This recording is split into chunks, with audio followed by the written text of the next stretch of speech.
Hello, this is the review for Algebra 2 and Trigonometry.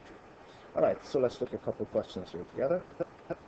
So first we have x, absolute value of x minus 6 plus 4 equals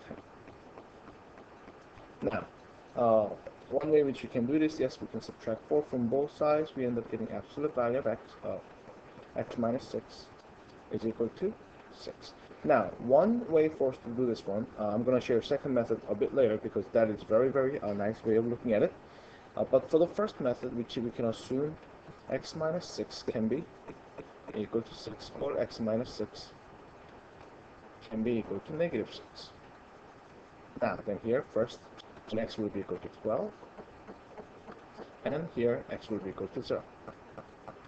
So we have both answers. When you try to check these two values back into the original equation, you will realize that both of them would have worked. So therefore, our answer is choice number 1. Now, our second method is, in fact, using the definition of absolute value. So from here, from this step, I'm going to talk about this one a little bit together. It's generally speaking absolute value of x minus a. Simply means the absolute value means the distance, and the negative sign talks about the difference, or the and then a is the center. In other words, absolute value of x minus a refers to the distance from a, where a is the center. And then is equal to b simply means the distance away from a has to be equal to b. For example, if I were to apply this one here, then what's going to be happening is distance from 6 is equal to 6 based upon this expression. So using a number line, we have 6. And distance also has to be equal to 6. That means I can go up by 6 units or lower by 6 units. We'll end up getting here 12 or here 0. As you can see, these are our answers. Alright, I will try to use the second method as we're going along. Alright. Now, let's look at the second question. Second question, first, by dividing by 5 on both sides, we'll end up getting absolute value of c minus 2 will be equal to 6. And once again, c minus 2 can be equal to 6, or c minus 2 can be equal to negative 6. Then here c will be equal to 8, or here negative 4. So either way will be our answer. Or once again, if we were to use the second method, using the definition of the absolute value, here we can simply state 2, because c minus this, you see the value 2 here becomes the center, where the distance is being measured from, and the distance is equal to 6 on both sides. And here upper value will be 8, and lower value will be 2 minus 6 going below, hence getting negative 4. So either way will be a correct answer. How about number 3? Number 3, one equation which we get is x minus 2 will be equal to 2x minus 3. Another equation which we can set up is x minus 2 is equal to negation of 2x minus 3. Now, when you solve the first question, we end up getting x, by subtracting x from both sides and adding 3 to both sides, we'll end up getting x equals to 1. Now, second one, x minus 2 is equal to negative 2x plus 3. So by adding 2 to both sides, and then adding 2x, then we'll end up getting here, these cancels out, 3x is equal to 5. Hence x equals 5 over 3. But it seems like both of them seem to be our answer. But in fact, when you look to the when you plug in 1 in place of x, we will end up getting something like this: 1 minus 3 of the absolute value is equal to 2 times 1 minus 3. Then you'll end up getting 1 equals negative 1, which wouldn't make sense. So therefore, 1 cannot be the value of x. On the other hand, if you plug in 5 over 3 in place of x, here we get 5 over 3 minus 2 of the absolute value, which is equal to 2 times 5 over 3 minus 3. So therefore, here on the left side, we end up getting 1/3. And then on the right side, we will also end up getting 1/3. So therefore, that's right. X will be equal to 5 over 3. All right, let us look into the next question. Here, what are we going to do? There are a couple ways of doing this question also. First way is the fact that distance has to be greater than 4. When the distance is greater than 4, then we are looking at usually inequality that looks like this. We just have to find these two values when they're equal to each other. So first method would have been solve for 3 minus 2x. The absolute value is equal to 4. Now this becomes, of course, 3 minus 2x equals 4, or 3 minus 2x equals negative 4. Now when you solve this one, we get negative 2x is equal to 1, where x equals negative 1/2. And here we'll end up getting negative 2x is equal to negative 7, and x equals 7 over 2. So as you can see, those two values that which we are looking at has to be positive 7 over 2 and negative 1/2. That means x has to be greater than 7 over 2 or less than, so therefore our answer seems to be choice number 3. Now, this is the second way of doing it, as I mentioned earlier. Second method seems to be very, very nice. Because of the absolute value, you will realize that 3 minus 2x is in fact equal to 2x minus 3. The identical expression. Now, our original format has to have, as I mentioned earlier, x minus a. So that means in this case, we have to divide the whole thing by 2, so then we end up getting x minus 3 over 2 is greater than or equal to 2. Then putting up the number line, from the center, 3 over 2. If you add 2, then we'll end up getting 7 over 2. And if you subtract 2, then we'll end up getting negative 1/2, as you can see. Now, but the distance has to be greater, since these are equal values, so in order for distance to be greater, we have to shade it outwardly from the center. So therefore, that becomes our answer. All right. Now, number 6. In this case, as you can see here, we have negative 5 and 9. It's okay. Hello.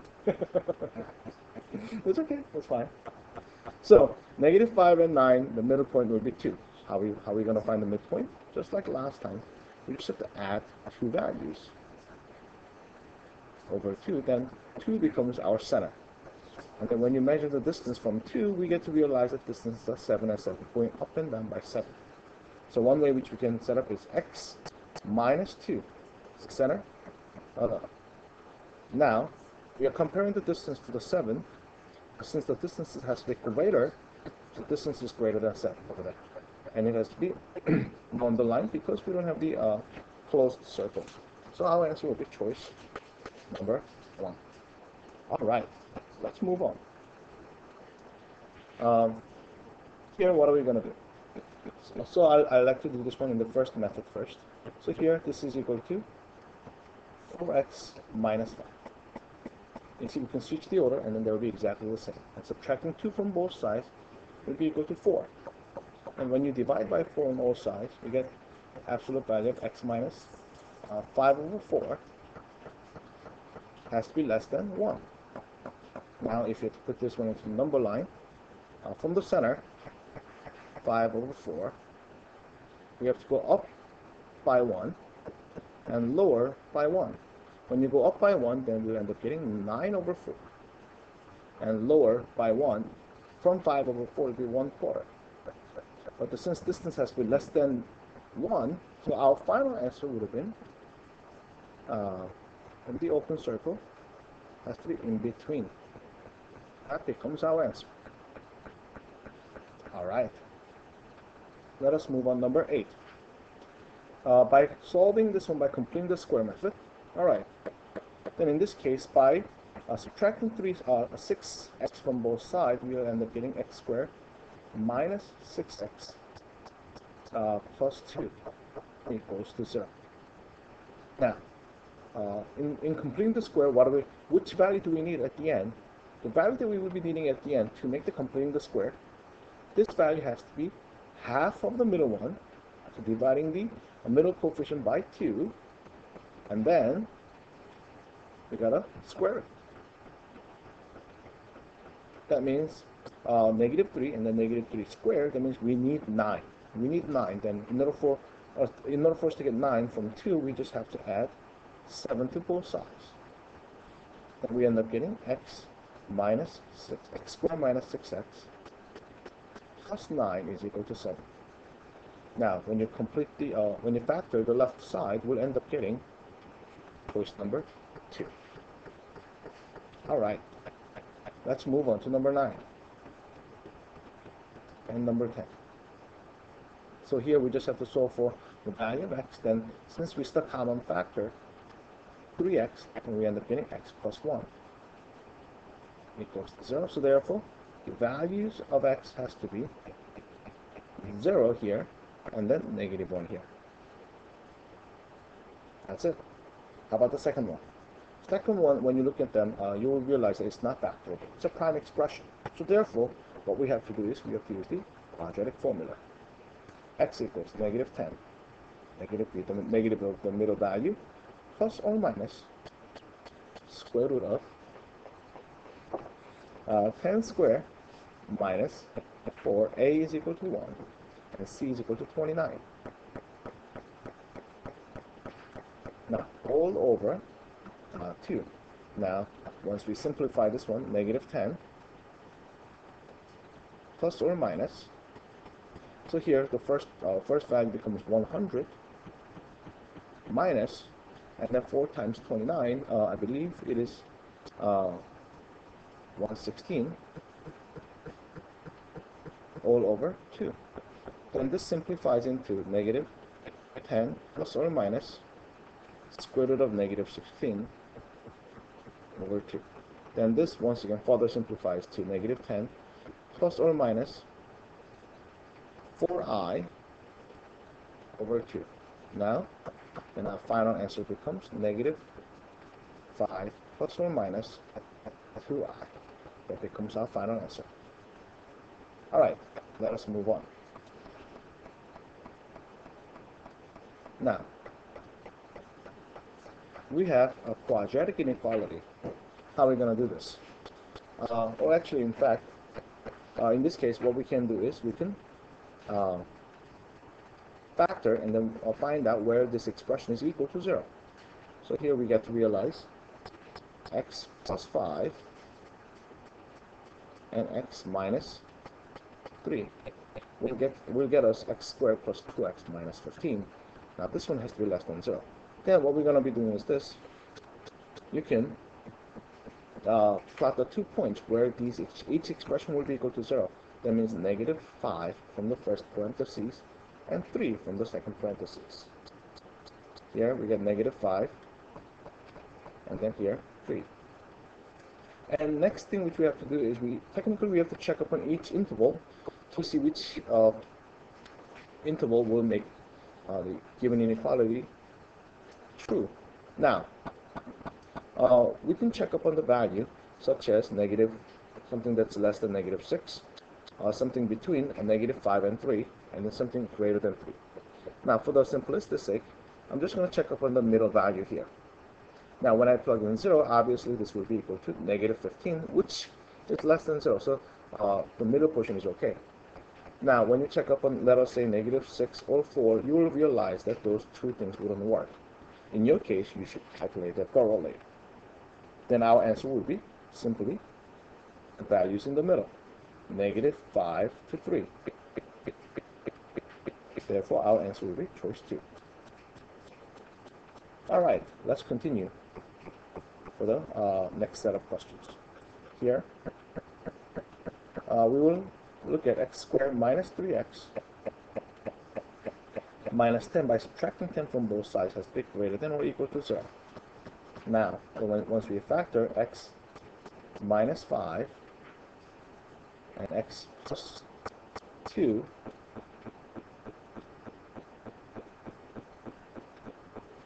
then that has to be greater than or equal to 0.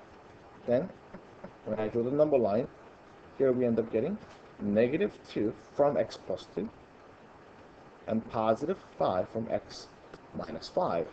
Now, these are the two values where they will be equal to 0.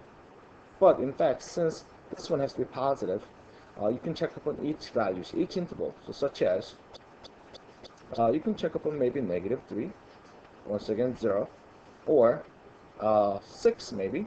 When you plug in each one of these values into the original expression, you will realize that only one that works is right here, and also this one. You will see that middle one wouldn't work. Therefore, our answer is this way, using a number line. How about the next value? Here we have one thing which we can do is we can factor out negative side. So we have 2x squared minus 3x minus 5 has to be greater than 0. Now, and once you factor this one further, we get 2x and x on the other side, and we will have 5 and 3, or 5 and 1 rather, and this will be negative and this will be positive to complete this factoring. Now, has to be equal to 0. That means the number line which we will be drawing here will be -1 from the second parentheses. From the first one will be 5 over 2, 2.5. Now, in this case, the points which you can check is such as -2 or 0 or 3. Once you check, you will realize the only portion that will work is the middle portion right over here. So therefore, our final answer is from -1 to 5 over 2. All right, let's look into the next question.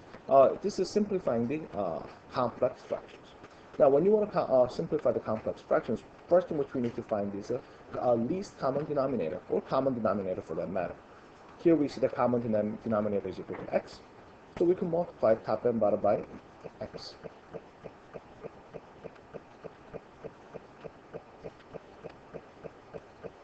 Then we get to realize the first one, it says x plus 1 is the top, and the bottom one is x, or 1 minus